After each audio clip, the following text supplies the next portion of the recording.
Voilà, on reprend notre cours de Tafreshan Ben du Rabbi Rachab. On est arrivé à la haute Lamet Chet.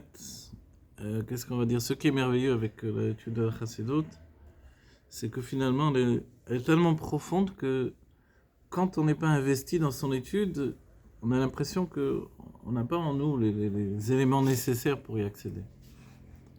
C'est ça qui est extraordinaire. C'est-à-dire que, en termes communs, on dit on se sent à côté de la plaque, quoi. On se sent complètement dehors de ça. Vu que les vies qu'on a aujourd'hui ne correspondent plus en vérité, a priori, entre guillemets, à cette étude-là.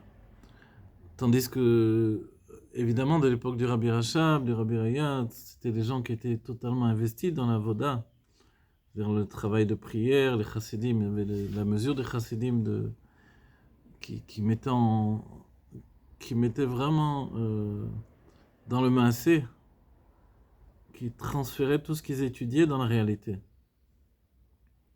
Donc aujourd'hui, la vie elle est tellement un sens inverse de tout ça que c'est un miracle à chaque fois que l'on puisse étudier, comprendre et enseigner également. Finalement, enseigner, voilà, on a un travail de traduire de notre côté, ce qui pousse la chose vers plus d'intellect également, puisque la Bina est plus intellectuelle, c'est elle qui traduit. Dans la Bina, il y a la Tvuna qui permet de traduire. Et puis, grâce à ça, on comprend plus profondément les choses. Mais par le biais de la traduction, on s'éloigne un petit peu de l'essence même du sujet. Mais c'est pour l'analyser de manière plus profonde. Donc, c'est ça ce qui est... Ouais. Voilà, c'est paradoxal, évidemment. Mais c'est justement un peu le sujet qu'il va aborder ici, par rapport à la Bina, etc. Ok. Omnam, Zéo, Beinyan, Ishtashelut, Asfirot, Zemizé. Voilà, de quoi on parle Zéo, c'est-à-dire tout ce que l'on a vu précédemment dans les études qui ont précédé. Pour l'enregistrement, j'ai sans doute sauté un cours que l'on a fait qui est un peu un retour de ce que l'on a étudié auparavant. Voilà. Mais dans les deux cours, de toutes les manières, il y a cette notion de définition de mala au mata. C'est ce qu'on a vu. Le mala, ce qui est en haut, et le mata, ce qui est en bas. Donc c'est toujours juste la traduction. Mais le mala, ribou yaor, et le mata, miotaor. Ce qui est en haut, donc c'est quand la lumière est dévoilée à proximité de la source de lumière, dans les mondes divins, donc à proximité du Kav En Sof. Et le mata, c'est l'éloignement du Kav En Sof. Et pourtant, au sein d'un même monde, comme le monde de Hatzilut, il y a aussi cette notion de mala ou mata. Le mala dans le monde de Hatzilut, c'est Chokhmah. Et le mata, c'est déjà la Bina. Et de là, le fait que Zeranpin, c'est déjà un mata d'un tel degré que c'est une vision comme à travers une fenêtre, et puis la Malchut à travers un nekev, un trou, où la lumière rentrerait dans une maison à partir juste d'un orifice. Et donc cet éloignement de la lumière, elle intervient par le biais des réceptacles que l'on met en place. C'est pour ça que, évidemment, dès qu'on traduit, on a mis un réceptacle en plus. Donc on s'éloigne un petit peu de la lumière. Donc, Beder Mimele, quand on étudie en hébreu, on est plus dans la Chokhmah. Et quand on étudie en français ou une autre langue, on est plus dans la Bina. Plus c'est le français qui est une langue assez intellectuelle. Je ne sais pas comment ça donnerait en chinois ou en arabe ou je sais pas quel. En grec aussi, il paraît que c'est très intellectuel. Ok, alors on va voir. Omnam zeo beinyan ishtashelu asfirot zemize. Toutefois, tout ce que l'on a dit précédemment dans ces notions de mala ou mata, c'est dans la situation des sphirot qui sont dans l'ishtashelu.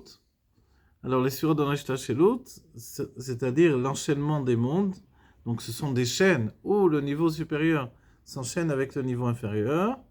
Donc il y a une part toujours de la sphira supérieure dans la sphira inférieure. Ça s'appelle la cause à effet également. Et dans ce sujet-là, évidemment, il y a ces notions de mala ou mata. Parce que toutes les sphiras ne se trouvent pas dans une situation où elles saisissent la lumière du dévoilement d'un même niveau. Et le cours précédent, on va dire l'enseignement précédent du Rabbi Rachab, a été de nous dire que dans le monde de Tohu, par contre, il y a cet accès à la lumière dans un seul degré. toutes les sphirotes, qui sont pourtant des sphirotes mechulakot, séparées les unes des autres. D'un côté, il y a Chorma, de l'autre, il y a Bina, il y a le Chesed, Gvura, Tiferet, Netzar, Hod, Yesod, Malchut, et au-dessus, c'est le Keter. Malgré ce fait-là, toutes les sphirotes subissent. Alors, subissent, le mot, il est là pour expliquer qu'il y a eu la sphirat HaKelim, la brisure des réceptacles, mais toutes les sphirotes se trouvent face à la lumière dévoilée à son paroxysme. Et la lumière dévoilée à son paroxysme, ça a entraîné une brisure des réceptacles. Donc le Mala ou Mata, il est là pour gérer, c'est comme entre guillemets, digérer en fait, intégrer la lumière, de manière qu'elle puisse s'intégrer au-dedans de moi. Et c'est vrai que quelquefois, donc, on en a parlé quelquefois, justement, le fait de dire, est-ce que c'est pas trop de lumière d'enseigner les choses comme ça, de se dire comment ça va être perçu, reçu par chacun. Et cette perception par chacun, c'est ce qui fait on pourrait dire c'est comme une notion de taux, puisque tout le monde va prendre la même lumière à chaque niveau, intégrée de manière uniforme. Mais en réalité, ce qui va primer dans la distinction, c'est que chacun a un réceptacle différent. Toi, tu reçois différemment, moi, je reçois différemment, et l'autre reçoit différemment. Donc finalement, l'enseignement du Rabbi Rachab va s'habiller dans nos différences. Et chacun va prendre ce qui lui revient. Et dans l'étude que l'on fait par Internet, par exemple, alors évidemment, on peut choisir. On peut choisir parce qu'on n'est pas 100% à l'écoute.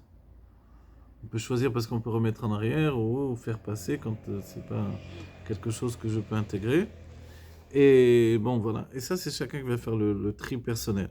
Mais quand il y a justement une situation où la lumière va s'investir dans une notion de Mala ou Mata, de haut et de bas, ça, c'est ce qui s'appelle le Seder Ishtashelu, l'enchaînement des mondes.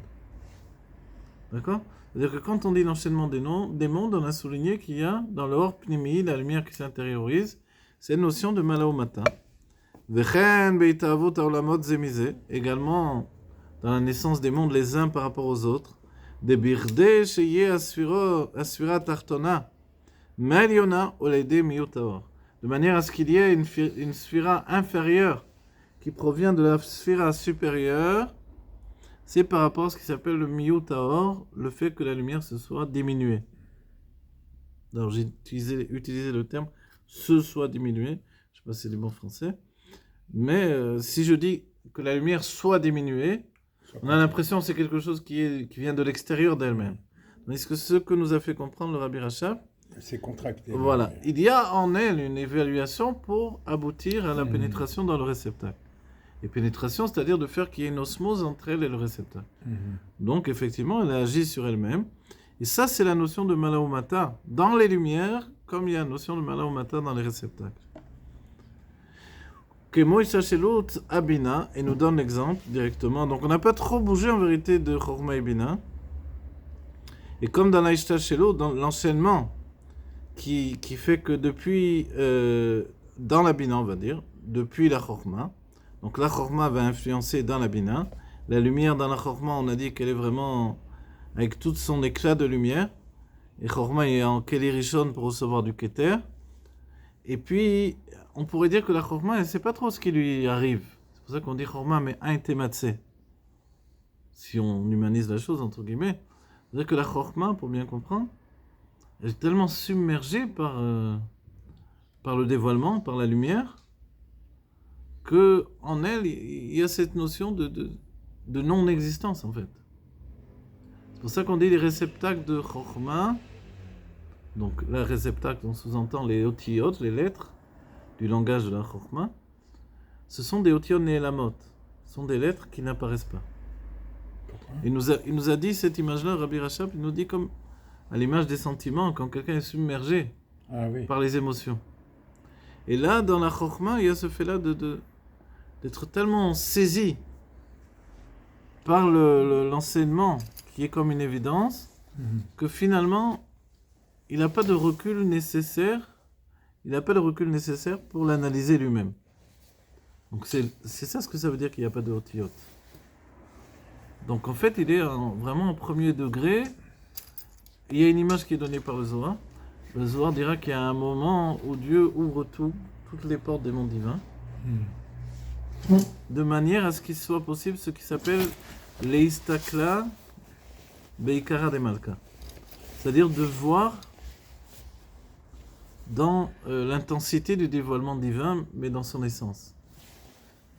À l'image du Beth Amikdash, où en des temps précis, par exemple, a priori, quand on préparait la vache rousse sur le mont des Oliviers, en contrepartie, en contrebas, on ouvrait toutes les portes du Beth Amikdash. Tu vois, il le connaît. Voilà, jusqu'au Kodesh Kodashim. Et cette image-là fait que celui qui voit, en fait, il est annulé également. Ils ouvraient le rideau des... Oui, a priori. Maintenant, est-ce que c'était à chaque fois? Est-ce que c'était, je sais pas. Mais en tout cas, le rabbi le cite, ce fait-là.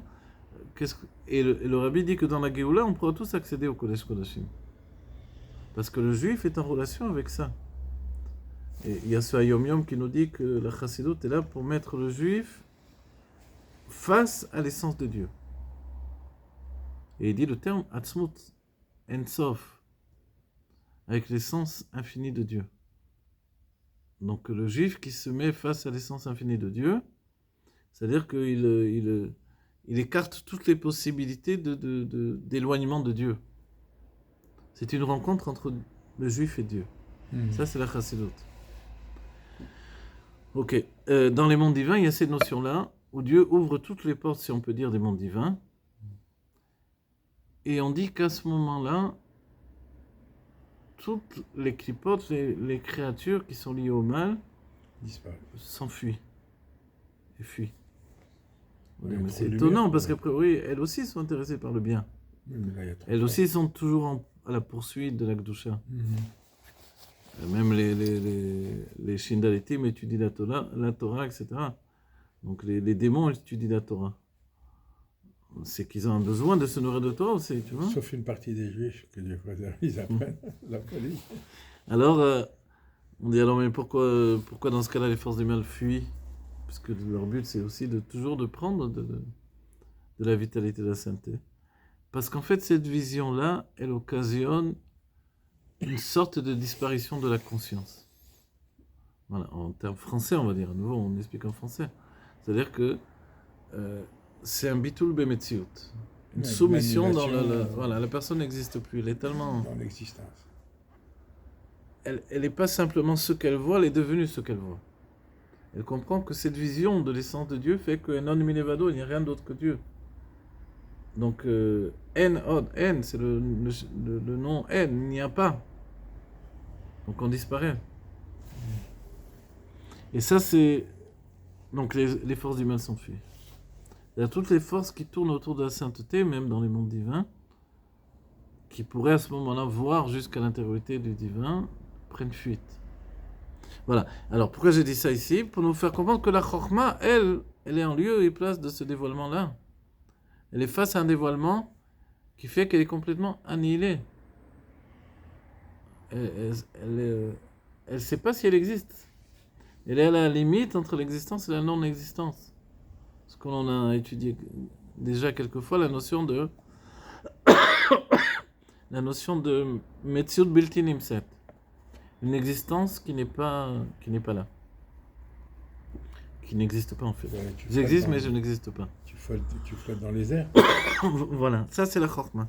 Cette vision-là qui fait que je disparais, je m'englobe dans la vision. Mais c'est un petit peu... Oui, alors c'est un petit peu, pour nous, ici, habillés dans un corps, c'est une chose qui nous paraît improbable, c'est ce qu'on appelle le ratsa, en fait. Le désir de s'englober. Mais là, dans la Chokhmah, c'est au-delà de ça, on va dire, de sa situation, elle est en lieu et place du dévoilement continu, sans arrêt. Pardon, il y a cette notion avec Moshe Rabbeinu de dire Shrina medaberet betor grono. La Shrina parle dans la gorge de Moshe Rabbeinu. Donc c'est pas tellement qu'il ait besoin de valider à chaque fois, qu'il ait besoin de de savoir est-ce qu'il va dire ci ou est-ce qu'il va dire ça, c'est que c'est automatique. C'est une névoie en temps réel, mon cher Rabbeinu. La névoie au temps présent. Voilà. Et ça, c'est extraordinaire. Voilà. Ça, c'est la Chokhmah. Moshe, il est Chokhmah, donc Moshe, il est confronté à ce dévoilement constant qui fait que Be'ain Tematse, il existe de par le néant. On dit, mais c'est pas le néant avant lui, c'est le Keter. Alors oui, mais le Keter, compte tenu que il est au-delà de la définition des réceptacles intériorisés, en fait, de la lumière intériorisée dans le réceptacle, alors le Keter, lui, il est Nershav, il apparaît comme la non-existence, en fait. C'est pour ça qu'on dit en français Yesh Mi'ain. Enfin, je vais dire en hébreu, ex nihilo, pardon. Ex nihilo, c'est plutôt du latin, mais. Donc le Yesh Mi'ain, le Yesh, c'est la Chokhmah qui provient du Ain. Mais quand on compare Chokhmah et Bina, la Chokhmah, c'est le Ain. C'est le néant, la non-existence. Voilà. Marc porte bien son nom. Depuis tout à l'heure, on dit que tu es devant quelque chose et tu perds ton existence. Voilà, exactement. Donc, et nous, si on cherche où on a un petit peu de ça, on peut avoir un petit peu, un petit peu de ça dans des moments d'abandon, face à la mer, face à des moments où on décroche totalement. Ça peut nous arriver quelquefois. Et peut-être que ceux qui cherchent les drogues et des trucs comme ça, pour sortir d'eux-mêmes, inconsciemment, c'est ce qu'ils cherchent. Mais évidemment, le but, c'est d'y arriver de par soi-même ou de ne pas y arriver, d'être connecté au travail que l'on doit réaliser ici-bas, en tout cas. Alors, ok. Ok, moi, je tâche l'autre bina mais chokhmah. Et comme le fait que la bina va découler de la chokhmah, ou à l'aider miyut taor, comment c'est possible? Par le fait du miyut taor de prinat chokhmah atzma. La chokhmah va diminuer le dévoilement de sa propre lumière. Si le dévoilement de la lumière était dans la sphira de Chokhmah identique, Beprinat Ribou Yaor, dans un niveau donc tout ce qu'on a dit d'une lumière élevée, Lo Aya Ne'etzal Mimena Sfirat Abina. Il ne pourrait pas y avoir la naissance depuis la Chokhmah de la sphira de Bina. On a vu que Dieu a donné naissance à Chava à partir de Adam Arishon. C'est à l'image de Chokhmah et Bina. Chokhmah va donner naissance à la Bina. Mais, on va dire, mais comment c'est possible? Puisque la Chokhmah, elle est Ain. Et la Bina, elle tend vers le Yesh. Donc, est-ce que c'est possible que Chokhmah donne naissance à la Bina? C'est ce qu'il est en train de nous dire, si Chokhmah était d'un seul bloc, alors c'était impossible. Comme dans Chokhmah, il y a des madrigotes, il y a des degrés. Ah, oui. Voilà. Donc il y a une part de Chokhmah qui peut donner naissance à la Bina. Parce qu'elle inclut Bina. Voilà, ouais. Je ne sais pas si on va l'aborder ici. C'est cette notion que l'on voit, que l'on appelle Mevin be Chokhmah. C'est la part de la Bina qui est dans la Chokhmah. Et dans la Bina, il y a Chacham be Bina. Donc ça, c'est une fusion qui est possible entre les deux. Comme tu dis, l'homme de la femme ou la femme de l'homme qui vont s'unir. Mais toi, tu as dit hier que sur le câble lui-même, les sphérotes se collaient, une l'englobait l'autre, Donc oui. c'est déjà inclus. Peut-être pas d'une manière évidente, elle devient évidente quand on a besoin d'elle. C'est vrai. Mais quand on dit que Chokhmah donne naissance à la Bina, on va dire, mais c'est constamment que Chokhmah donne naissance à la Bina. On ne parle pas d'un temps précis, a priori. Si on entend comme un temps précis, il y a eu un premier moment où Chokhmah donne naissance à la Bina. Mais ça, c'est donner une notion temporelle au monde de Hatzilut. Or, dans Hatzilut, on n'est pas encore dans le temps. Ok, alors en fait, dans le cas où la chose, effectivement, elle se répète à l'infini, donc Chokhmah donne tout le temps naissance à la Bina. Puisque Chokhmah donne naissance à la Bina de manière continue, alors il faut qu'il y ait toujours dans la Chokhmah un accès à la Bina. Ou un accès à ce qui peut devenir, depuis la Chokhmah, la Sphira de Bina. Oui. Voilà. Et c'est pour ça qu'on a dit Seder Eshtachelot. De cause à effet. Donc il doit y avoir dans la Chokhmah la cause de l'effet qui va devenir la Bina. כי אם על ידי שמתמעט האור בבחינת החוכמה, שזהו בחינת יסוד הבא, שמזה נאצל בחינת הבינה, וכו'. כי הבא בעצם דיינו, alors là il nous le dit dans la situation de ce qui s'appelle Yesod Abba. On a déjà vu cette notion-là, et on l'a vu par rapport à Yosef, qui vient rajouter à Yaakov. Le Yesod de Abba, on a expliqué également, Yesod de Abba, c'est la force d'influence de Abba, de la Chokhmah. C'est elle qui va relier la Chokhmah et la Bina. Et cette réunion de deux niveaux, en fait, c'est une réunion qui fait qu'il y a réellement une union qui donne naissance. C'est-à-dire, le sujet, il est toujours que on ne peut pas donner naissance sans qu'il y ait eu une union auparavant. Donc, quand il y a eu une union entre Chokhmah et Bina, forcément, il y a une naissance qui doit provenir de cette union. Abba be'etzem ayenu atzmut ha-chokhmah, agam shehi gam ken yediya, areze lemala misechel musak. Il nous dit, la Chokhmah, dans son essence, même si elle aussi, on peut dire qu'elle est la connaissance, parce que la Chokhmah, c'est l'intelligence, mais elle n'est pas une connaissance accessible. Par ce qui s'appelle le Sechel HaMusak, c'est-à-dire par l'intellect perceptible. כמו שהתברר, ואם היה גילוי בחוכמה כמו שהיא בעצמותה, לא היה בא לידי השגה דבינה וכו'. Si, et si, donc il donne une supposition, le dévoilement dans la Chokhmah était כמו שהיא בעצמותה, telle qu'elle est dans son essence, lo ayaba l'idée à saga de bina. Il ne parviendrait pas, la Chokhmah ne parviendrait pas à la perception de la bina. ורק על ידי מיעוט האור במדרגה התחתונה de Chokhmah, et uniquement par le fait de réduire la lumière dans le niveau inférieur de la Chokhmah, prinat nei, dans le niveau de Netzar Od Yesod de Abba, yechol yod atzilut abina me Chokhmah. Il peut y avoir le niveau de l'émanation de la Chokhmah, de la Bina depuis la Chokhmah. Ok? Validez ou prinat miut aor bebina. Et par ce fait-là, c'est-à-dire la même possibilité qui est dans la Chokhmah, de pouvoir diminuer sa lumière pour pouvoir donner naissance à la Bina, c'est-à-dire que son intellect prend une possibilité de transmission, donc il tend vers l'explication, alors de ces mêmes manières-là, la Bina elle-même elle peut transmettre à son tour et donner naissance à son tour. Il nous dit donc, évidemment, et également de manière à ce qu'il y ait l'émanation du niveau de Zeranpin, des sentiments depuis l'intellect, Zeo Gamken Davka l'idée Miutaor, c'est également par le fait du fait de retrécir, diminuer la lumière chez Mehamadriga Tartona de Chokhmah et Bina, depuis le niveau inférieur de Chokhmah et Bina.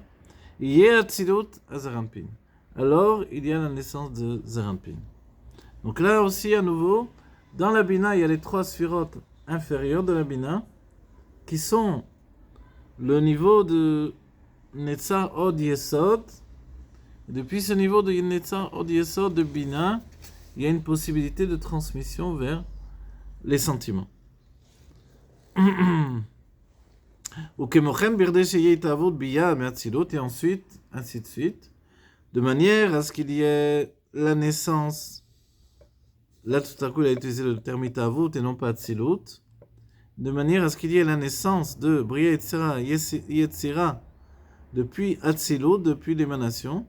Zeo l'ede shebe Atzilut Gufa. C'est par le fait que dans Atzilut lui-même, Mitmaet Aor mi Madriga le Madriga. La lumière va se diminuer de niveau en niveau. Donc on a bien compris que ces notions de Mala ou Mata qui nous a tellement mis en évidence et répété le Rabbi Rachab, c'est pour nous dire que il est impossible de transmettre, de donner naissance à un niveau inférieur si la sphira elle-même n'est pas capable de générer en elle un niveau de Mata, un niveau inférieur. Alors qu'elle est dans un niveau supérieur qui ne peut pas laisser apparaître un niveau inférieur. On pourrait dire peut-être qu'elle peut laisser apparaître à son propre niveau. Mais tout ce qui est à son propre niveau reviendrait à elle. Mais là, il s'agit de donner naissance à un niveau inférieur. Donc c'est une dégénérescence, on peut dire. Alors, Pourquoi dégénérescence? c'est-à-dire que voilà, c'est en ordre décroissant et non pas croissant, quoi. Oui, mais elle ne peut pas donner Voilà, croissant. La science a mis en avant la théorie de l'évolution. Ici, on comprend bien, d'après la Chassidut, la Kabbalah, c'est vraiment le contraire. C'est d'un certain point de vue la théorie de pas de l'évolution, de la régression, quoi. Oui, Depuis Chokhmah, on passe à Bina. Oui. De Bina, on passe au sentiment, de Oui. sentiment en action. Et ici, il nous a expliqué, depuis le monde de Hatzilut, on va passer au monde de Bria et Tzirasia. Donc, c'est une chute interminable, jusqu'à arriver à notre monde où on dit que finalement, l'âme, elle vient d'un niveau supérieur, elle est descendue tellement bas. On dit, Meigra Rama le Bira Mekta. D'une cime élevée dans une fosse profonde. Oui, mais s'il n'y a pas ça, il n'y a pas de monde. Je sais, bien sûr. C'est ça ce qu'on S'il n'y a explique. pas ça. Tu Mais as raison. les autres, quand ils font le truc de l'évolution, ils partent du bas vers le haut. Là-haut, ils font n'importe quoi. Mais ils parlent avec un singe déjà. Alors, tu imagines-toi le. Oui, ça peut il être. parle des poissons, du ci, de là, machin, Oui, truc, oui. non. Moi, un médecin m'a dit oui, tu regardes dans le temps, ils avaient 6 doigts. Ouais. Quoi faire? Ok. Les pauvres. Ah, ils avaient six Deux doigts. fois, je Bon. les mains. Ok. וכמו כן, בכדי שיהיה התאהבות ביה מאצילות, זהו על ידי שבאצילות גופה מתמעט האור ממדרגה למדרגה. דבאים היה האור בשווה בכל המדרגות, לאצילות, שגם מבחינת המלכות שהיא סוף כל דרגים, לאצילות תהיה בה ריבוי אור, לא היה אפשר להיות התאהבות ביה. Alors il nous dit, et si dans Atsilut lui-même, tout était au même niveau, alors il serait impossible de donner naissance au monde de Bria, Yitzira, Asiya. C'est uniquement parce que dans Atsilut, il y a déjà un Seder Hashtachelut, il y a un agencement des sphiros depuis la sphira supérieure, Chokhmah, vers une sphira inférieure, Bina, et ensuite ainsi de suite. C'est parce qu'il y a cette régression de la lumière, cette diminution de la lumière, qu'il est possible de donner naissance à des mondes de la séparation. Mais quelle est la difficulté? Je comprends pas. C'est-à-dire, je n'arrive pas à comprendre. C'est bien expliqué, mais Oui. ce que je veux dire par tout, il va amener En à fait, un c'est pas rabâchage. qu'il y a une difficulté. Le sujet, il est que on est en phase d'analyse.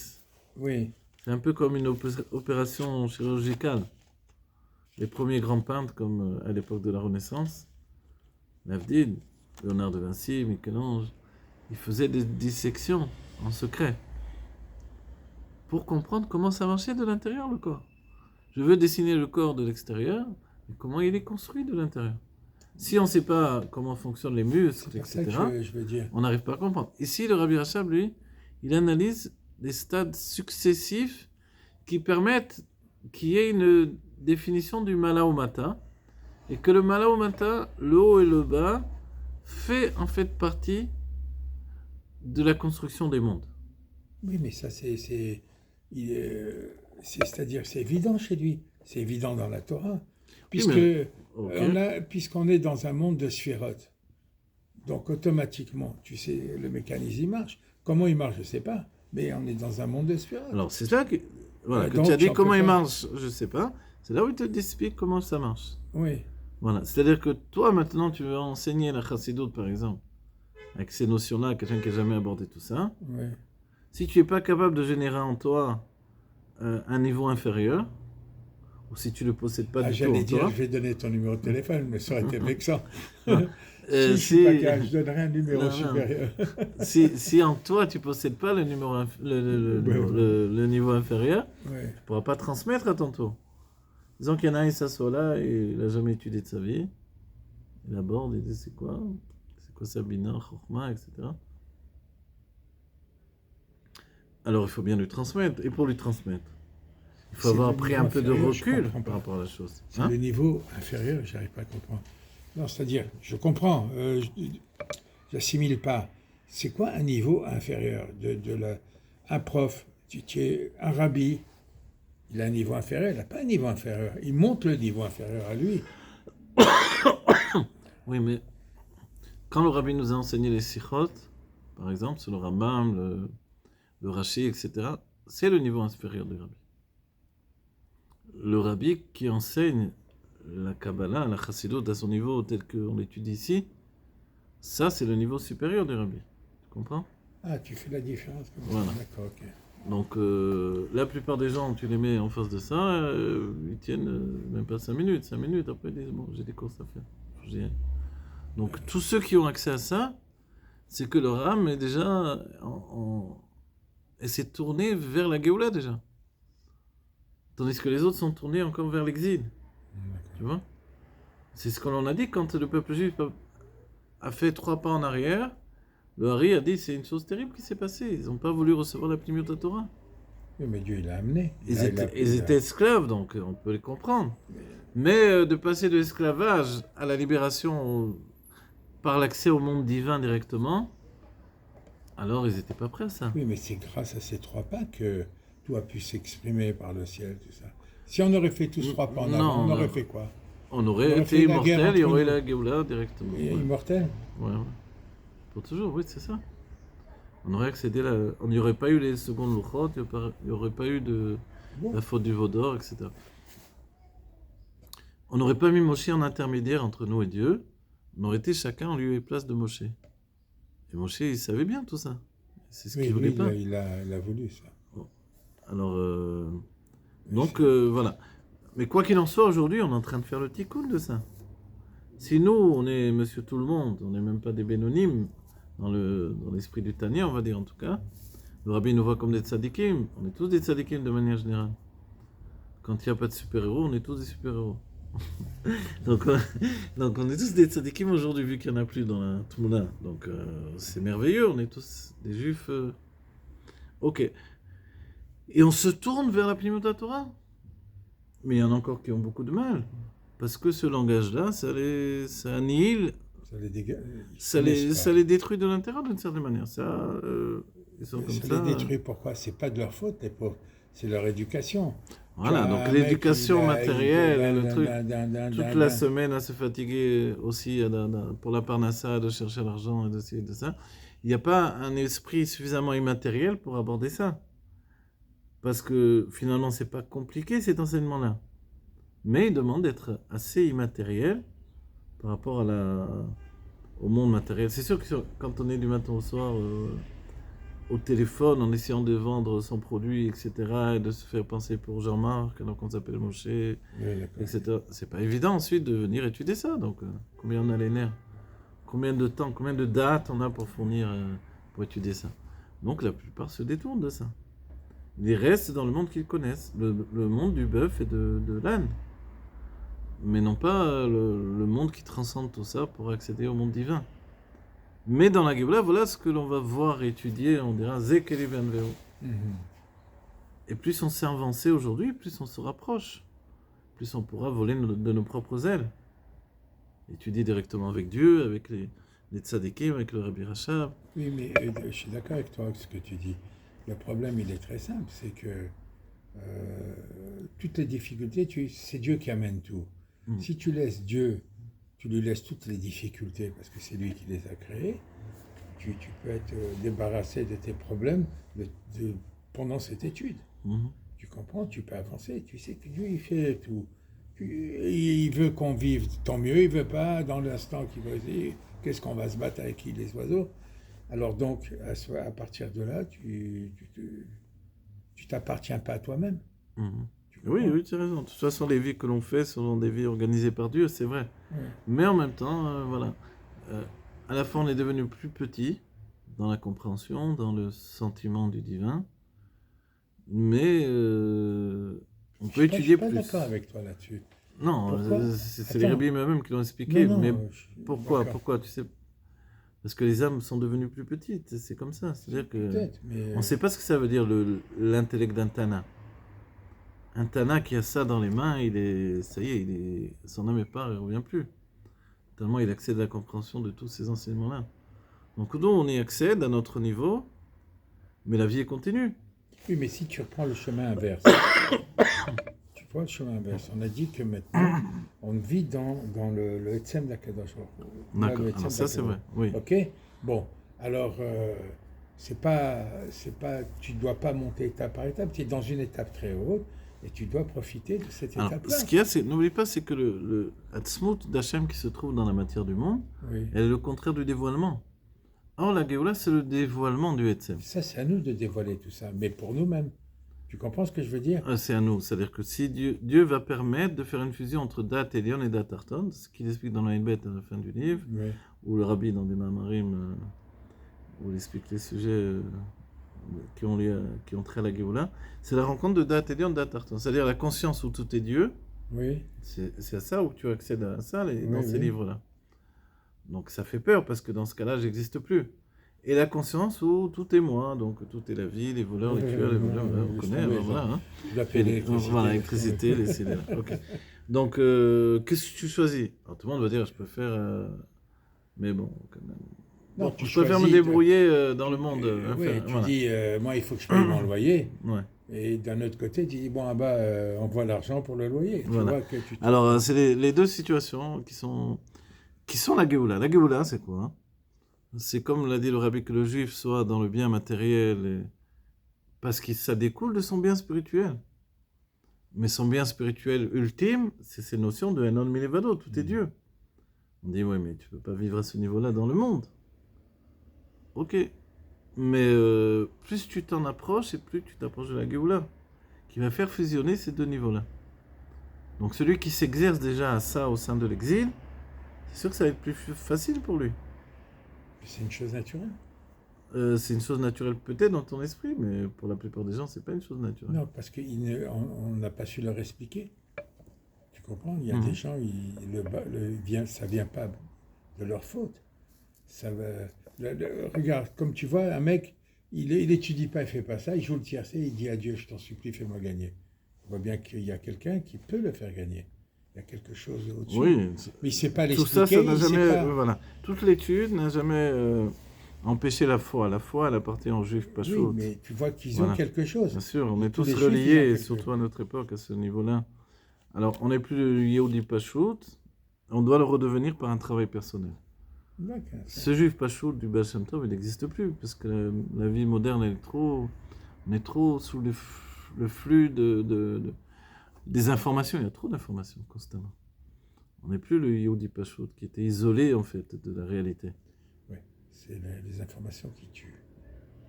On voit comment on peut souffrir au quotidien de tout ce qu'on lit, tout ce qu'on entend, tout ce que... Et surtout qu'avec ce qui se passe, Avec ce qui se on passe. n'accepte Donc, pas des voilà, fois la chose. on est écartelé dans une souffrance qui, peut-être dans d'autres époques, ne nous appartenait pas, d'un certain point de vue. Où on aurait appris ça bien en retard Ou et bien alors après. ça te rend un peu froid. Et maintenant, Ça ça nous rend fragiles en même temps. Oui. Plus je me sens impliqué, plus je me fragilise. Donc on meurt un petit peu nous aussi. Et c'est pas un mal, mais c'est triste. C'est triste que ça doive passer par ça. Ce qui est triste, c'est que ce qui est triste, c'est qu'on peut rendre à Hachem triste de la manière dont nous on agit. Lui, il n'agit pas comme ça. Qu'est-ce qu'on fait? Si tu veux, c'est comme si je déchirais une page. Pourquoi? Non, une raison. Je déchirais une page. Alors donc tu rends triste sur que on te dit, voilà, ça c'est un livre, fais attention. Après tu vas le donner à un autre, machin. Tu vois, toi, tu déchires. Pourquoi? Tu brises une chaîne. Ah d'accord. Bon, j'espère que tu as coupé tout ça. Hein. Non, je coupe pas, je ne sais pas couper. N'écoutez pas. Hein. Allez. Ok, donc voilà, on a dit nos états d'âme. Ah, Et oui, en même temps, ces états d'âme, voilà, ils configurent le mala ou mata dont on parle ici. Oui. Le mala, c'est que je suis en configuration pour étudier les textes, que j'ai aucun état d'âme. Rien ne me touche, le fait que j'ai pas suffisamment une santé assez forte, j'ai pas suffisamment d'argent, j'ai pas suffisamment etc., etc., chacun avec son tic. Si rien ne me touche, on est comme Rabbi Zoucha, il s'en fiche pas mal, ça coule, la pluie tombe dans la maison, il a les pieds dans l'eau, il mange une soupe de je sais pas quoi, des plusieurs de pommes de terre, mais il n'en a rien à faire, de rien, puisqu'il est avec Dieu. Comme a dit Yaakov Avinu, Yeshli Kol. j'ai tout. Ça, c'est cette notion de proximité qui est dans la chorma. La chorma, elle voit Dieu. Qu'est-ce que tu veux? Elle a besoin de quoi? Mais Dieu a occasionné que dans la chorma, il y a un niveau inférieur qu'il possède, qu'il porte comme un bagage qu'il porte avec lui, qui est comme une possibilité de donner naissance. Et à quoi il donne naissance? On va dire qu'il va donner naissance à un enfant. En fait, il donne naissance à la mère, qui elle va donner naissance aux enfants. Donc en fait, il attribue une fonction qui vient de lui en fait. Presque on pourrait dire, mais pourquoi il ne fait pas son travail lui-même? Comme quelquefois les femmes vont dire, pourquoi il ne fait pas lui-même? Il n'est pas capable. Comme le rabbi a dit quelquefois, des artistes ne sont pas capables de vendre leur travail. Pour les peintres, etc. Donc il cherche quelqu'un qui va faire le travail pour lui. Et d'un certain point de vue également de dire, mais si tu veux transmettre cette possibilité, c'est que tu la possèdes. Et ainsi de suite, en fait. Donc la chorma, si elle possède la bina, pourquoi elle ne l'utilise pas? Alors la chorma donne naissance à la bina. Une fois que la bina qui est dans la chorma s'éloigne de la chorma, ou de la bina qui est dans la chorma si on veut, mais quoi qu'il en soit, dès qu'elle s'éloigne de la chorma, elle devient autre chose que la chorma. Parce que la bina qui est dans la chorma, c'est la chorma, comme la main de Moshe, c'est Moshe. Oui, mais ça, c'est, sur le plan matériel, tu as quelqu'un qui a une idée. Tiens, par exemple, Einstein, il a sorti une formule. Ok. Maintenant, cette formule, il est incapable de l'habiller dans autre chose. Il a un secrétaire qui l'habille dans... Oui, mais tu vois, ils en ont fait quoi de cette formule? Ils en ont fait la bombe atomique. Eh bien alors, tu vois, d'une formule, elle est passée à la bombe atomique. Oui, c'est vrai, c'est des mathématiques appliquées, ça s'appelle, mais ça fait peur. Oui, ça fait peur. Est-ce que lui, il avait la bombe atomique dans sa tête? Non, il n'avait pas. D'ailleurs, ils l'ont pas pris, lui, pour la bombe atomique. Alors voilà, il a dû mais être ensuite, terrorisé de savoir que de lui était sortie cette bombe mais atomique. ce que je veux dire par là, ce système-là, il existe bien, même dans la création. Ça sort ça, ça sort ça, ça sort ça. Exactement. Même s'il y a un retour, ça c'est ça, ça c'est ça, on ne peut pas... Alors ici, on pourrait dire, est-ce que la chorma est capable d'enseigner comme la bina? Non. C'est ce que Moshe a dit à Dieu. Moshe, il a dit à Dieu, non seulement je ne suis pas bina, mais je ne suis même pas malchut. Enfin, malchut, qui plus est. On devrait dire différent. Non seulement je ne suis pas malchut, mais je ne suis même pas bina. Toi, tu veux que j'aille parler avec Pharaon, etc. Tu veux que je fasse de la politique, tu veux que je sois un orateur. C'est zéro, moi, je n'ai pas tout ça, moi. Quel rapport avec moi? Je suis chorma. Donc je suis en face de toi, voilà, j'ai pu rester des années dans la maison de Pharaon, je m'en fiche où je suis, du moment que je suis avec toi. Maintenant tu me demandes de retourner vers un homme qui a voulu me tuer pour lui dire, je viens sauver le peuple juif. Et il a voulu me tuer une fois, maintenant Là, il ne va pas me tuer, il va me couper. Il ne va pas me louper là. Alors, ok, donc, pour Moshe, c'est l'idée, c'est là où on doit comprendre Moshe. Sortir de Chorma, pour Moshe, c'est pas faisable. Dieu lui dit, mais c'est moi qui ai donné une bouche. C'est moi qui donne une bouche à l'homme. Donc ça veut dire, c'est moi qui est capable de faire que de toi sorte non seulement la bina, mais même la malchut. Donc, tu vas avoir un intermédiaire qui est Aaron, mais ton travail, tu le feras. Et l'enseignement de Dieu, il est que tu vas dire ta parole telle qu'elle est. C'est la sikha du Rabbi qui nous explique ça. C'est-à-dire qu'à ton niveau-là, à toi de Chorma, qui n'est pas capable de parler avec monsieur tout le monde, ni parler avec un roi, qui ne comprend pas l'hébreu, tu vas parler en hébreu, le langage de la Chorma, ensuite tu auras un traducteur. Et c'est une situation-là, on l'a trouvée même dans les maisons d'études. Chez Rabban Gamliel, il y avait effectivement un traducteur qui traduisait finalement les enseignements de manière à ce que ça soit compréhensible par chacun. Pourtant, on peut penser qu'ils ne parlaient pas... c'était pas une question de traduire dans une autre langue, puisqu'ils parlaient tous en hébreu. Alors c'est qu'il y avait un souci de faire que ça soit compris. Oui, de compréhension. Voilà, par chaque élève d'un niveau inférieur. Et ça, c'est... on comprend bien donc que si, et c'est extraordinaire, si la personne elle-même ne possède pas ce qui va être transmis à quelqu'un d'autre, qui est capable de le gérer, alors rien ne pourrait être transmis à quelqu'un d'autre, en fait. Mais je suis d'accord avec toi. J'ai donné un problème que ma petite fille, une fois, m'a demandé quelque chose. Papy, comment tu peux... je ne comprends pas ça dans le roumage. J'étais incapable de lui expliquer. C'est pas que je ne savais pas, mais j'avais une explication trop forte pour elle. Tu sais, j'arrivais pas à descendre. Ah, bon, là, tu vois? J'arrivais Donc, pas ça- du tout à expliquer la chose. Voilà, donc dans ce cas-là, tu es comme dans un niveau de Chokhmah qui est incapable de descendre de niveau.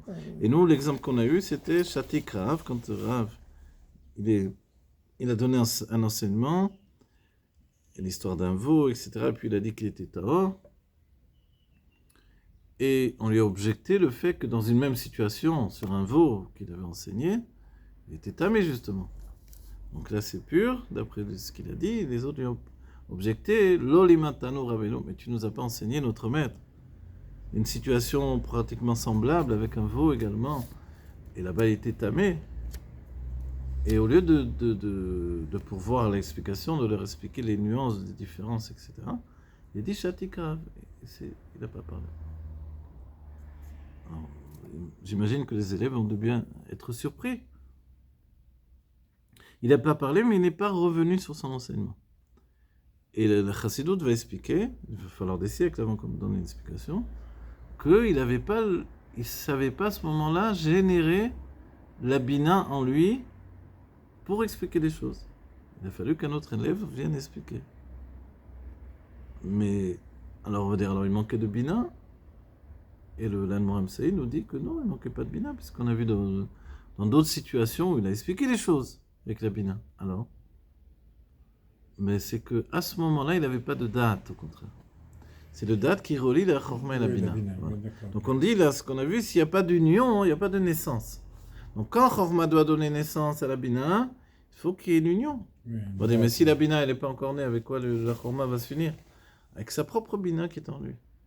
C'est comme si on dit le cerveau du côté droit s'unit avec le cerveau du côté gauche. Donc, D'ailleurs, ils sont toujours unifiés, voilà, pour donner une naissance à un niveau inférieur. Voilà. Mais ce qui les réunit finalement, c'est le troisième cervelet qui est le date. J'explique au niveau du cerveau, le date c'est bien plus que ça. Et dans ce cas-là, ce qui est en moi va devenir autre chose que moi. C'est extraordinaire. C'est pour ça qu'il a fallu que Dieu passe par toute une préparation avant d'amener la naissance des mondes à venir. C'est-à-dire qu'il ait la conscience des mondes, il a une conscience des mondes avant que les mondes ne puissent exister. Voilà. Cette conscience des mondes fait que les mondes peuvent finalement exister parce que lui, il a eu une conscience de ces mondes. Alors que les mondes, finalement, ce sont des mondes de sa conscience et c'est tout. Je ne sais pas si je me fais bien comprendre. C'est-à-dire que j'imagine dans ma tête un monde. D'accord ? Bon, chez les créateurs, ça existe, je ne sais pas, aujourd'hui dans le cinéma, etc. Quelqu'un imagine un monde entier dans sa tête. Ok. Celui qui a imaginé, je ne sais pas, peu importe le monde qu'il a imaginé, ok. Maintenant, il faut le transmettre aux autres. Alors, je dois bien écrire un livre, un scénario, quelque chose, etc. pour transmettre aux autres ce que moi j'ai dans ma tête, en vérité. Voilà.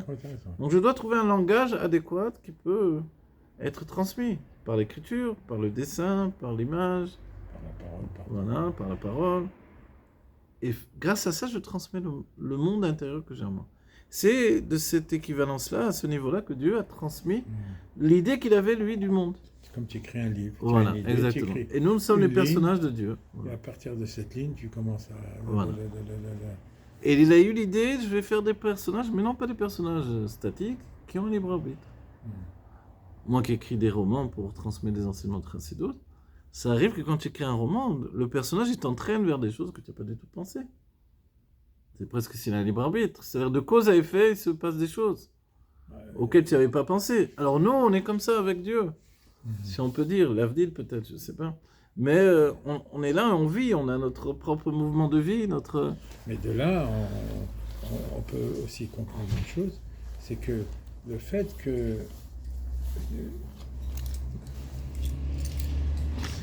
Le fait qu'il y a un enseignement haut et qui commence à se diluer parce qu'il est saint, tout ce que tu veux, dans l'essence de Dieu, mais tu fais que développer le monde aussi. Oui, c'est vrai. Tu descends une lumière, même si elle est infime, mais qui n'existait pas avant, puisqu'elle est dans cette lumière, il y a tout déjà. Tu as raison. Alors, c'est ça le grand enseignement que l'on a tiré de la compréhension de ce livre, c'est que finalement, dès que Dieu met en place les 10 sphirotes, tout est créé. Non, mais attends, En plus, les 10 sphirotes sont dans ce qui s'appelle la simplicité d'avant le Tzimtzum. Donc c'est la lumière infinie qui n'a ni début ni fin. Tu m'as dit qu'elles sont 10 sphirotes, mais elles sont complètement gnosot, c'est-à-dire englobées dans ce mouvement ininterrompu de la lumière infinie. Alors, c'est rien du tout ça. Il n'y a aucun monde qui est né de ça. Mais pour Dieu, oui. Baruch Shema Vaya Olam. Béni soit celui qui a dit et le monde a été. Et c'est quoi la réponse de Dieu? Mais tout le principe est là, ça y est. Il n'y a plus qu'à développer ensuite. Et c'est ça qui est extraordinaire. Pour ça, on dit que Dieu crée le langage. C'est étonnant quand même, Dieu. Il a créé le monde et le langage. Il aurait pu être un homme qui crée le langage. Non, tu n'as pas compris. Le langage de Dieu, c'est la Shona Kodesh. La langue sainte qui est à la base de la création. Non seulement de ce monde matériel, mais de tous les mondes spirituels qui auront précédé. Y compris les noms divins qui sont à la base de tous les réseaux d'influence de lumière divine. Ah, d'accord. Donc c'est là où Avraham Avinu s'est investi dans cette recherche-là. On a une bribe de son savoir par le Sefer Yetzirah, mais c'est déjà infini de compréhension. Donc voilà. Et tout ça, c'est comme de passer de la Chokhmah vers la Bina. Tu vois? Passer de la Chokhmah vers la Bina, c'est de sortir de soi-même. Et ce que nous dit le Rabbi Rachab, et qui est extraordinaire dans tout son plan de construction, c'est de dire que tu ne peux pas sortir de toi-même si tu ne possédais pas déjà ça en toi-même. C'est-à-dire que même Moshe, quand il dit « Mais moi, je suis incapable d'aller délivrer le peuple juif », Dieu lui dit, puisque Moshe dit « Mais envoie directement le Mashiach. Shlach na beyatishla », ça veut dire « envoie directement David Améler » en fait. Même si ce n'est pas formulé comme ça, c'est ce que ça veut dire au bout du compte. Envoie une âme de Hatzilut, pas une âme du monde de Tohu. Dieu lui dit non, toi tu dois être le premier libérateur. Parce que la Géoula, tu la portes en toi. Et Moshe est bien étonné. Cette première Géoula, certes, elle n'est pas une Géoula effective pour toutes les époques à venir. C'est une Géoula qui sera suivie d'autres exils. Mais il n'empêche que c'est la porte ouverte à toutes les Géoulottes qui vont venir. Toutes les libérations. Et Dieu lui avait dit, et qui a Jéréké. De la même manière que je serai avec eux dans cet exil-là, je serai avec eux dans les autres exils. Ou dans un autre terme, je serai avec eux dans toutes les libérations à venir. Et c'est Moshe qui a réfuté cette idée, non. Je viens pas leur annoncer de nouveaux exils. C'est trop insupportable de l'idée je sors d'Égypte pour aller vers d'autres exils.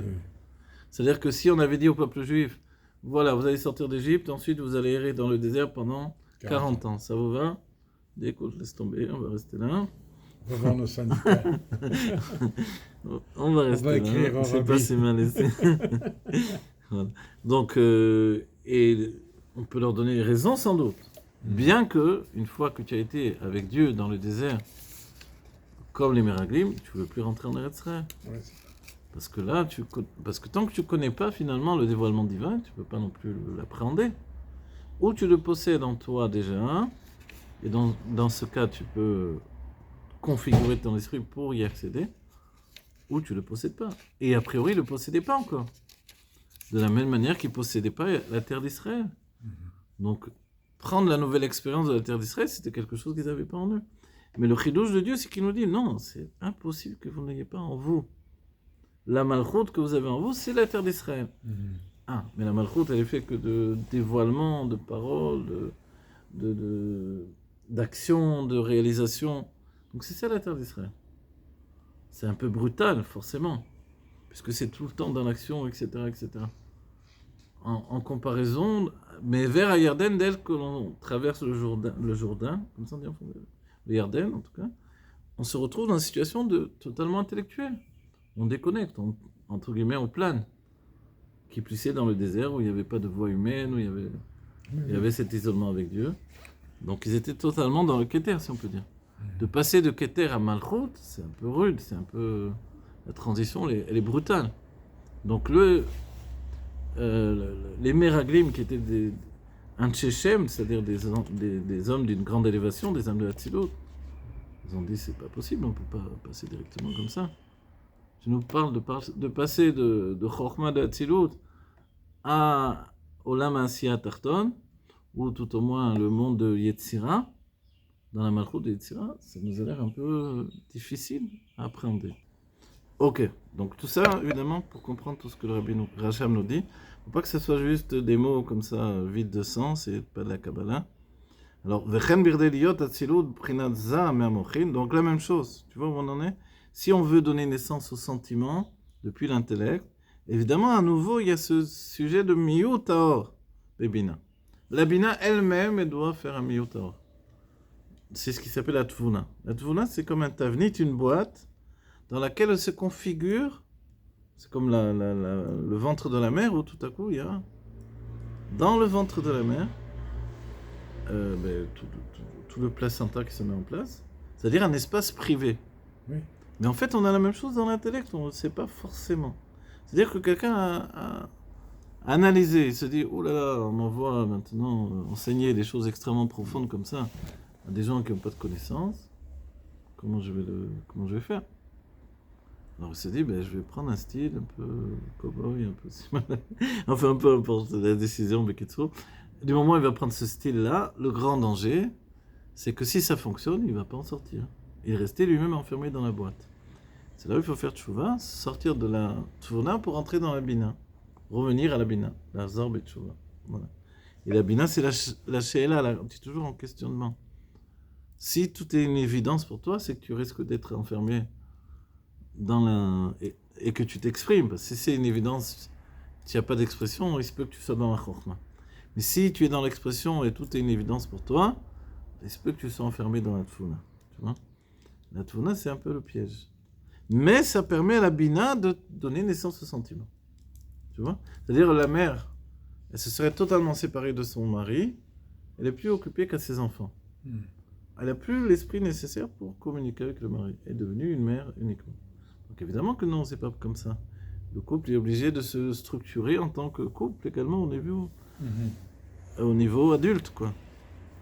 Parce que le problème des enfants, c'est qu'ils nous rendent dans le monde des enfants, continuellement, quoi. Donc on le fait de notre mieux, mais après on a la tête qui explose, quoi. On n'arrive plus, on a perdu ses neurones, quoi. Elle est sa belle-maman. Ah oui, ça c'est bien. Ah voilà. וכן בכדי להיות אצילות מבחינת זה מהמוחין, זהו גם כן דווקא על ידי מיעוט אור שמהמדרגה התחתונה דחוכמה ובינה, יהיה אצילות עזה. וכמו כן, בכדי שיהיה התאהבות ביד מאצילות, donc de la même manière pour qu'il y ait la naissance de בריאה יצירה עשייה depuis אצילות, זהו על ידי שבאצילות גופה מתמעט האור ממדרגה למדרגה. C'est par le fait que dans אצילות, lui-même, la lumière va se rétrécir de niveau en niveau.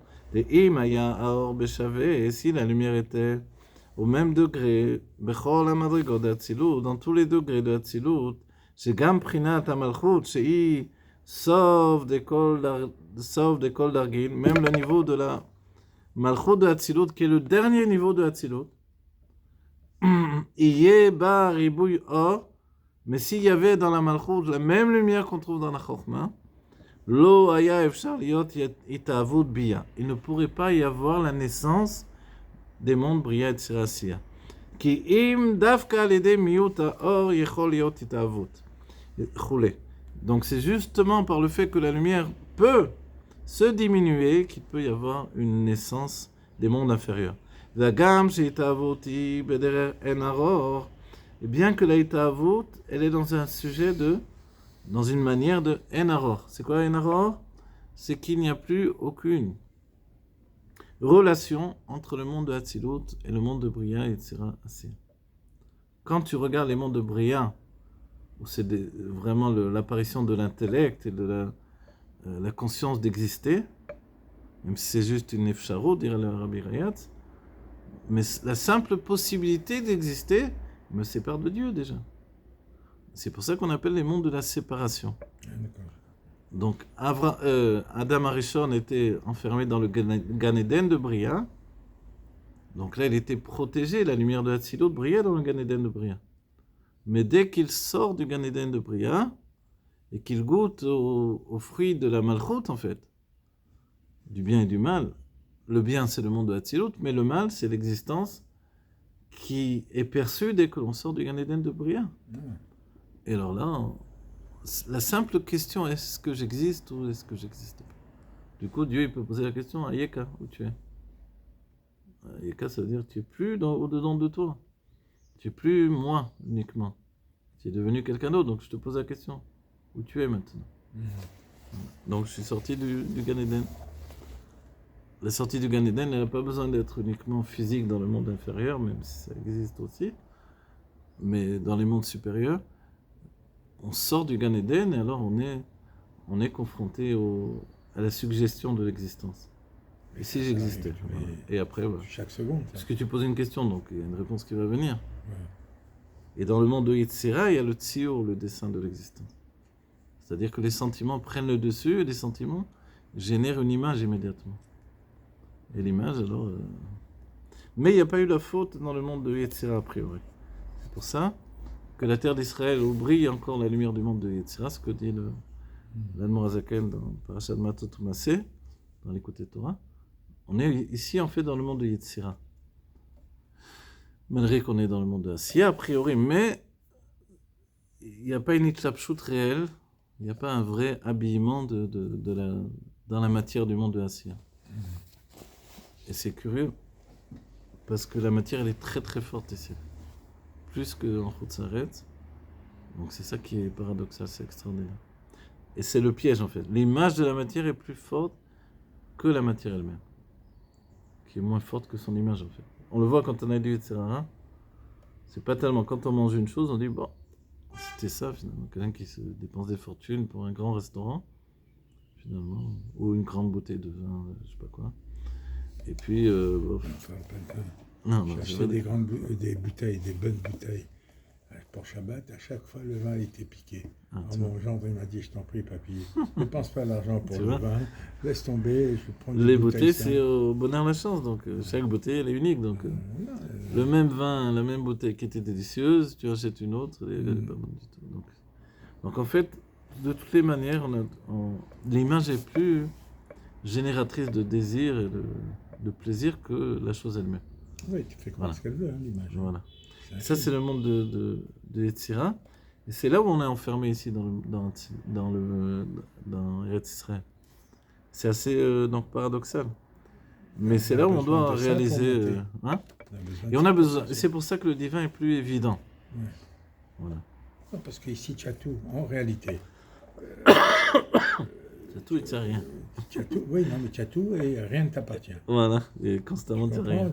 Alors, donc, tu vas t'embêter, c'est ça. Il y a toujours un miracle pour Shabbat, pour ceci, tu n'as pas d'argent qui se tombe du ciel. C'est même pas comment, machin. Tu comprends? Non. On est toujours in extremis. On est comme le Baal Shem Tov au quotidien. Baal Shem Tov, c'était autre chose. Non, parce que Baal Shem Tov, il n'allait pas dormir s'il n'avait pas dépensé sa dernière pièce d'argent. En la donnant à un pauvre. En pleine nuit, il se lève. Ah, j'ai oublié une pièce dans ma poche. Il court, il va donner à un pauvre, après il se couche tranquille. C'est que le lendemain, il se réveille, il n'a rien. Alors il peut vivre avec une émouna totale.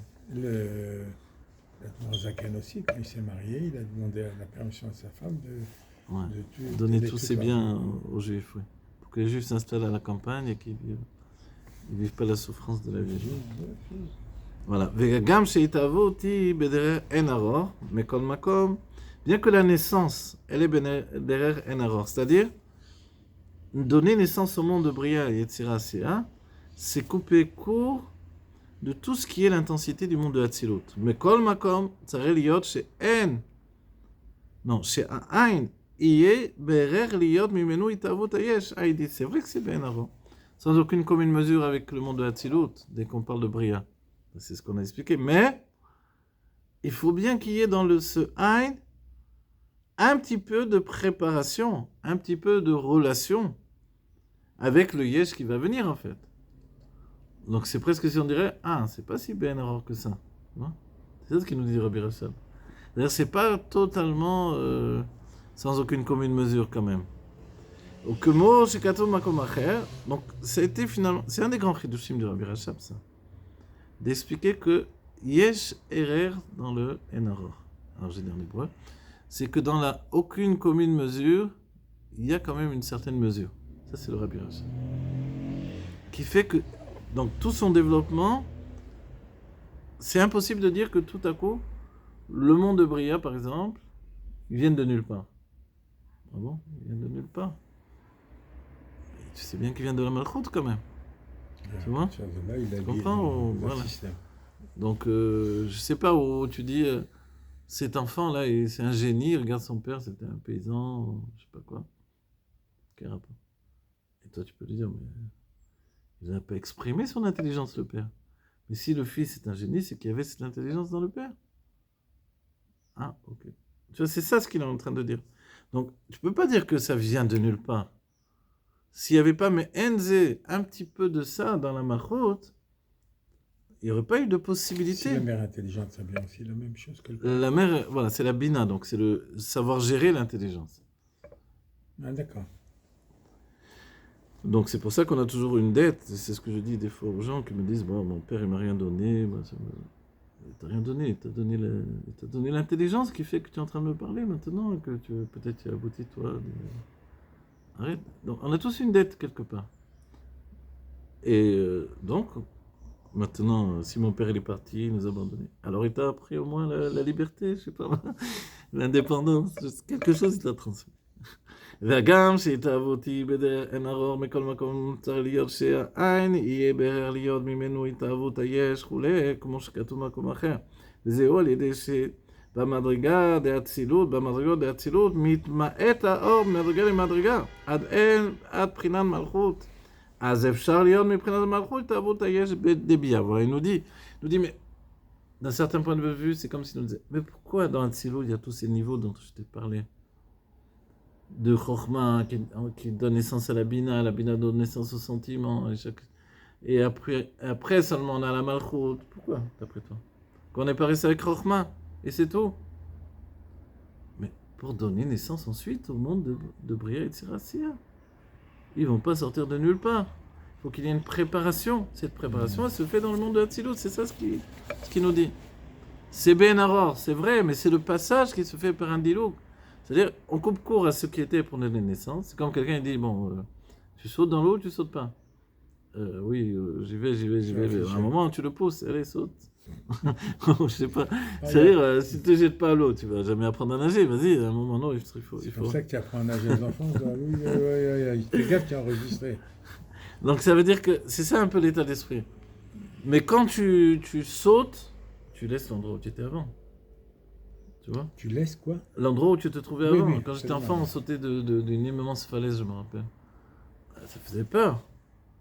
Mais donc tu restes là, tu dis je saute pas. Bon, tu es venu là, c'est pour sauter, alors saute. Tu vois? Ça fait peur, certes. Tu descends pendant. Tu as l'impression que tu descends pendant 10 minutes. Tellement c'est haut. Mais après, tu es content. Tu l'as fait.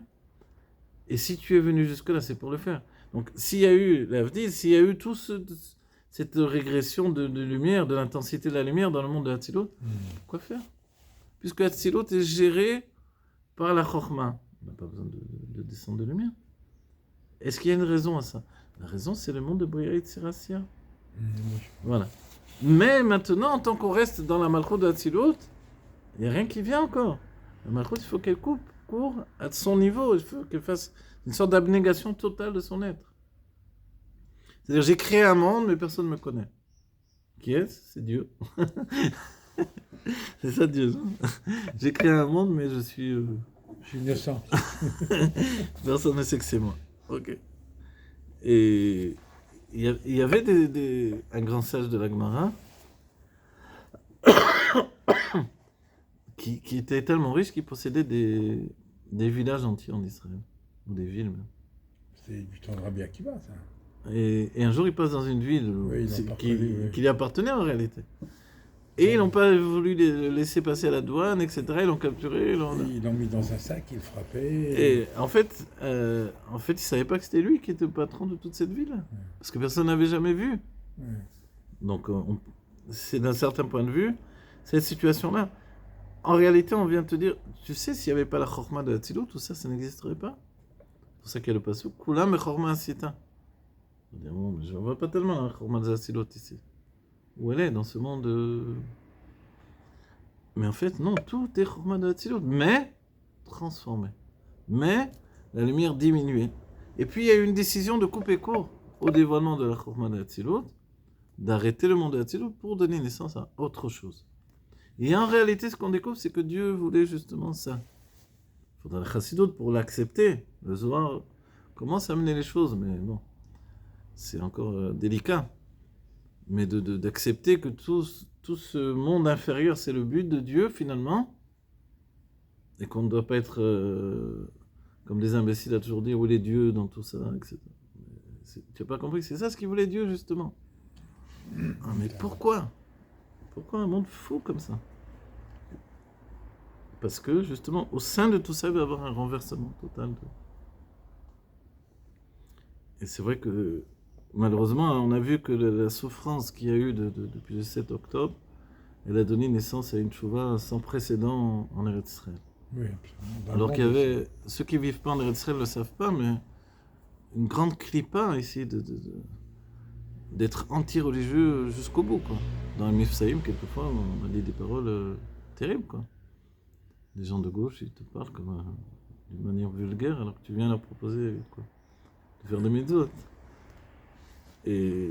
Mais qu'est-ce qui pouvait les faire changer? Il a fallu qu'il y ait un événement aussi terrible que ça. En plus, ça s'est passé avec les mecs de gauche. Et voilà, ça a touché Tu vois justement la ceux chose. qui étaient pro-arabes, etc., totalement investis dans cette idée-là. Malheureusement. Voilà. Avec des enfants. Ouais, mon Dieu, que Dieu préserve. Donc nous, on désire que ça soit plus jamais à ce stade-là, et que Dieu qui a fait tout ça parce qu'il a voulu élever des neshamot, évidemment, on souhaite que ça soit terminé, qu'il n'y ait plus d'élévation des âmes de cette manière-là, mais qu'il y ait l'élévation de la manière pacifique de l'étude de la Torah. À nous de dévoiler la Yechida chez Banefesh par l'étude de la Torah et l'engagement dans Torah et Mitzvot, malgré qu'on est à contre-courant de la réalité du monde. Voilà. Au lieu d'aller courir vers l'argent, on est là, on s'est enfermé en pleine journée pour étudier la Torah. C'est merveilleux. On est complètement fou. וכל זה הוא לעניין ההשתלשלות והתאהבות שהמעלה ומטה הוא בבחינת ריבוי ומיעוט האור. Et voilà, là il nous dit, d'un certain point de vue, le Rabbi Rachem nous dit, pourquoi j'ai insisté aussi, entre guillemets, aussi lourdement à t'expliquer le mala ou mata depuis ce qui est en haut, ce qui est en bas, le niveau inférieur, le niveau supérieur. Ribouya or, la lumière. En haut, c'est quand il y a beaucoup de lumière, en bas, c'est moins de lumière. Pour que tu en arrives à ces conclusions que l'on explique là, c'est ça ce qu'il nous dit. Il nous dit tout ça, c'est possible, la naissance des mondes de la séparation, des mondes inférieurs, parce que dans le monde de Hatzilut, il y a eu cette situation de haut et de bas qui a été affirmée. Dans le monde de Tohu, on n'a pas réussi à l'affirmer, ce haut et ce bas. C'est-à-dire tout était au même niveau, tout était en haut. Du coup, tout a été brisé. וכל זה הוא לעניין ההשתלשלות והתאהבות שהמעלה ומטה הוא בבחינת ריבוי ומיעוט האור. Voilà. Tout ça, c'est grâce au fait que le sujet de la Hishtashlut, le sujet de l'enchaînement des mondes et la naissance, par le biais du haut et du bas, donc de cette lumière qui brille avec toute sa puissance et cette lumière qui va se limiter, tout ça, c'est vraiment le mécanisme que Dieu a mis en place pour donner naissance, à partir de niveaux supérieurs, de donner naissance au niveau inférieur. Voilà. Peut-être on va s'arrêter là, parce que là, il va donner évidemment un point de différence qui est intéressant. Donc, on s'arrête là pour aujourd'hui. Que Dieu bénisse les enfants d'Israël, qu'on ait la gloire et la médité de la Shema, Tarefamien Mamash. Voilà, les gens vont arriver pour la prière de Mitra. Que tous ensemble, on se rend au Beth Amikdash pour la prière de Mincha avec le Rabbi Meir Mashiach et tous les tzadikim et